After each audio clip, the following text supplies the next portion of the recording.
and welcome back to 20th Century Dude. Today, honestly, we're going to be taking the time to answer a question that was asked to me, and that is, Logan, why are you always altering your short films?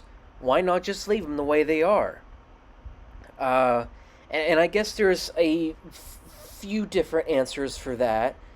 I think basically one, since I like editing, I just like tinkering to begin with. So I think that's answer number one. Answer number two, I don't know. I always happen to find things after I'm done with them. After I finish up, that I think I don't know. Maybe this could be improved on. I mean, after all, look at the amount of times I've changed up or experimented with something in the art class short film. So we're going to be going a little bit in depth with that because I guess for starters, the first official version that was released was the full cut of the thing. It was the entire short film and the outtakes, I believe, at the end. And the reason I altered that a little bit, I went back and I noticed the audio was actually clipping a little bit. So I had to go back and make sure it would stop, clipping. But also decided, okay, a lot of my friends, they honestly just watched the video for the outtakes. So I figured I would make a separate video of the art class short, just of the outtakes for behind the scenes. And then we'll do another one with the fixed audio that doesn't have any outtakes. And then, of course, I tinkered around a little. I did one where Charles, the actor, he hit the cartoon character, and then that was pretty much the end of the short film. It was an alternate ending, but I just clipped the rest of it pretty much. It didn't amount to anything in the end. So yeah, that's why I'm always doing that. It is sometimes you had to go back, fix things a little. I noticed even at one point, I forget what shot it was, but there was a shot or two where something just didn't look right, so I recomposited it just slightly with the cartoon character. Uh, nobody's gonna notice it, honestly, because I mean the average person really isn't going to notice. But yeah, a good bit of tinkering with the art class. Aside from that, I also went back and, of course, did a new stereo mix because I guess it was Monaural or something, so I had to reconfigure that in Audacity. Hope that worked out. I don't know. Hopefully, that sound mix proves a little more effective. And with editing these short films, I also get the chance to also uh, mess around with the aspect ratio a little bit, whether presenting the full picture or just widescreen, which you kind of saw a little with the asset. I also tend to mess around with color a little bit, so the color difference is going to be it varies from version to version, depending on what short you're going to have. Because I guess what would be the full screen version of the asset is pretty much what I just exported out of Final Cut. It pretty much just is the short film. The widescreen stuff, not only with the aspect ratio, but I also tweaked the covers a little more. They're a little more vibrant, I hope. And not to mention, again, a little bit of tweaking with the sound.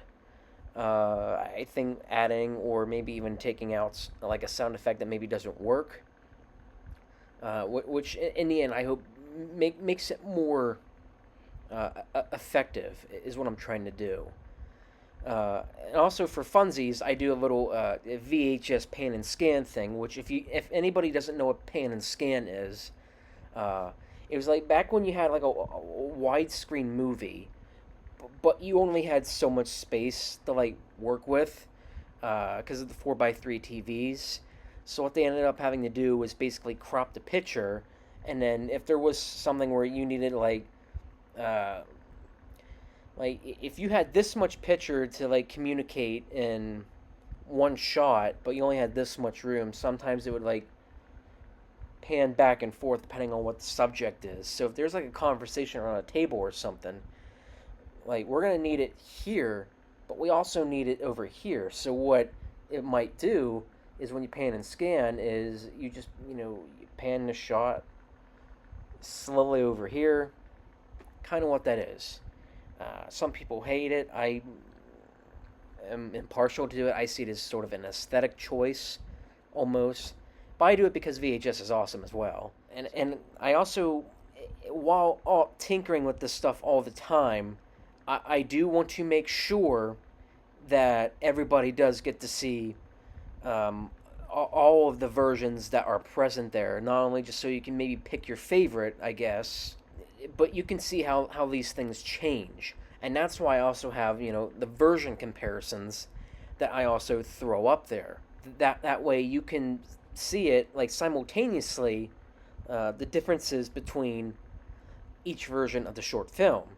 Because a lot of times you'll see the original, you'll see maybe a rough cut, and then you'll see maybe something else I did different, and then like a VHS pan and scan or something like that. So you're guaranteed at least 4 or 5 different versions sometimes, especially with the art class short. With Dandelions, however, the only, I guess, rough cuts in this case that you're going to see is in that version comparison. And the reason for that is, one, some of it was incomplete, but the other one I deem the full rough cut is actually the version we got to see in class at Penn State. And the one you see on YouTube is my own edit and tweaking it to make it more, I guess, clean, a more clean edit, which I hope came off more effectively. Not that there's anything terribly wrong with the other version.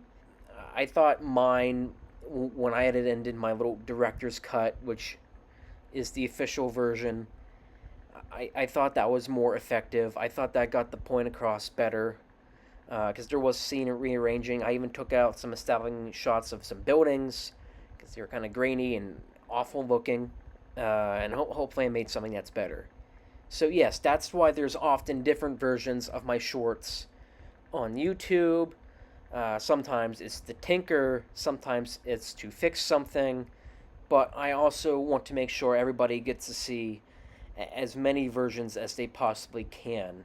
I don't think there's anything I've released on there that, for one, I didn't want you to see, but I don't think there's anything on there that is going to be lost, I guess. That here's something I made, but nobody's going to end up seeing it now because I don't know where it is.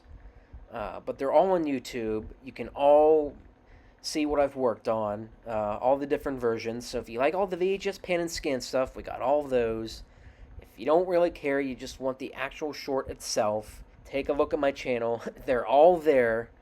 And additionally, you can watch the version comparisons and you can see how these things sort of change from version to version.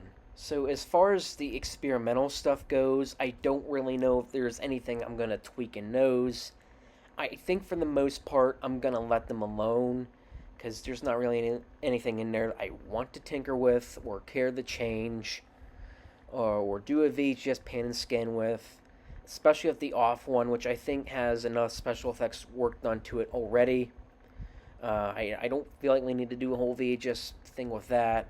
I find it kind of unnecessary. It was part of the aesthetic in some shots to begin with, so you don't need to do that. That, and because it was released at a film festival and actually got a viewing, I don't know if I really want to change anything there. Because to be honest, it's not like anything else that I've shown has gone like a film festival viewing. None of the other ones have, except for Off. So I think maybe it's also for that reason that I'm not going to touch it. I'm just not going to touch the experimental stuff. It's fine, leave it alone. And honestly, I don't know what next I'm going to tinker with. I feel like I've done everything literally to death. At this point, maybe I'll make some new short films, but I don't know. But otherwise, that's all I have for today. I hope I answered that question of why there's so many versions of my stuff floating around. But now you know the answer. But otherwise, have a great rest of the day, and see ya.